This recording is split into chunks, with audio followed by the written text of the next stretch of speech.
اگر تو 10 برس تک بھی بے روزگار رہے اور تیرے پاس کھانے کو کچھ بھی نہ ہو تو پھر بھی تو علم سے منہ نہ ہوگا۔ جو حد سے زیادہ پیار کرتا ہے وہ حد سے زیادہ نفرت بھی کر سکتا ہے، کیونکہ جب شیشہ ٹوٹتا ہے تو وہ خطرناک خنجر بن جاتا ہے۔ زہر دکانوں پر نقلی اور زبانوں پر اصلی ملتا ہے۔ زیادہ کی ہوس حاصل شدہ کا لطف نہیں لینے دیتی۔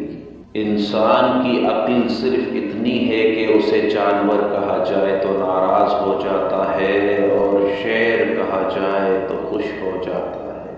بہترین وقت وہ ہے جس میں بدترین لوگ سامنے آ جائیں۔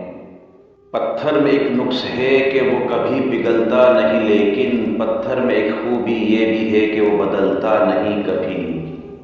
خوش فہمیوں کے سلسلے اتنے دراز ہیں کہ ہر ایک اینٹ سوچتی ہے کہ دیوار مجھ سے ہے۔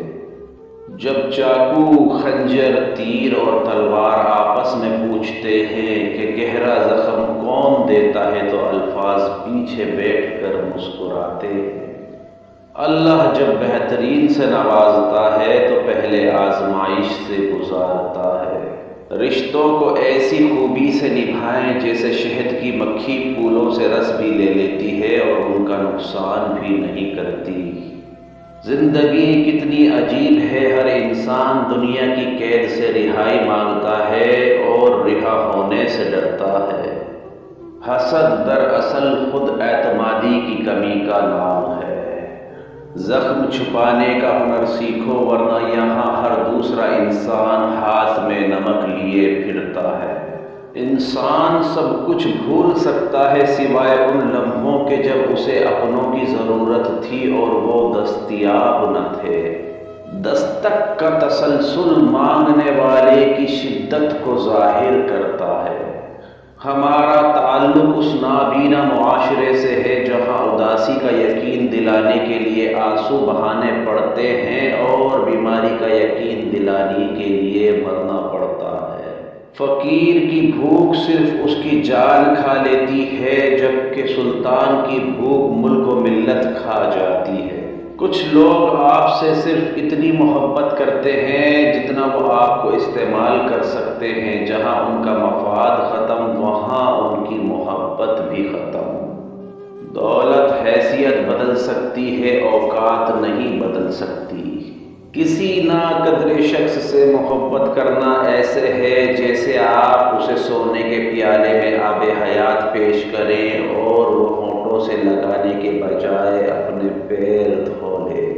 جب انسان کا غم یا خوشی حد سے بڑھ جائے تو دنیا اس کی نظر میں حقیر ہو جاتی ہے۔ بغیر نقشے کے پرندے بھی اپنے مقام تک پہنچ جاتے ہیں، مگر ایک انسان جو دل سے دل تک پہنچنے میں ناکام رہتا ہے۔ رشتوں کو جوڑے رکھنے کے لیے کبھی کبھی گونگا، بہرا اور اندھا ہونا پڑتا ہے۔ تیرے وجود کی بنیاد تیرا باپ ہی ہے، اگر وہ نہ ہوتا تو تو بھی نہ ہوتا۔ تو جان لو تمہارے اندر جو بھی اچھائی ہے اس نعمت کی بنیاد تمہارا باپ ہی ہے۔ انسان سے محبت وہی کر سکتا ہے جس پر خدا مہربان ہو۔ اگر آپ حادثاتی طور پر کسی سے 2-4 کتابیں زیادہ پڑھ گئے ہیں تو انہیں ہضم کرنا سیکھیں، دوسروں کا جینا حرام نہ کریں۔ سب سے بہتر اور عزت کا لقمہ وہ ہے جسے اپنی محنت اور کوشش سے حاصل کیا جائے۔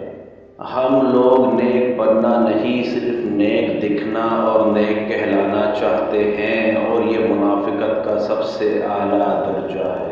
خودکشی اسلام میں حرام ہے اور موت مسائل کا حل نہیں ہوا کرتی۔ اچھی باتیں پڑھنے کی عادت ہو تو اچھی باتیں کرنے کی عادت خود بخود بن جاتی ہے۔ انسان اکڑ کر ایک ٹیلے پر نہیں چڑھ سکتا، لیکن جھک کر ایک پہاڑ پر پہنچ سکتا ہے۔ عاجزی سے جھکنا سیکھیں تاکہ بلندیاں نصیب ہوں۔ یہ دنیا بوڑھی ہو چکی ہے اور مجھے وہ دنیا چاہیے جو بچوں کی طرح مسکرائے۔ اگر قدر نہیں کرو گے تو اللہ چھین لے گا، پھر وہ چاہے رزق ہو یا عشق۔ زندگی مسلسل امتحان ہے، یہاں 10 بار گرنے کے بعد 11ویں بار اٹھ جانے کا نام کامیابی ہے۔ بہترین زندگی جینے کے لیے اس حقیقت کو تسلیم کرنا پڑتا ہے کہ سب کو سب کچھ نہیں مل سکتا۔ خدا کے ہاں مقام صرف دل کی کیفیت کا ہے۔ اللہ اور انسان کا تعلق الف ہے، یہ ایک سیدھی لکیر جیسا ہے جس کے ایک سرے پر اللہ اور دوسرے سرے پر بندہ ہے۔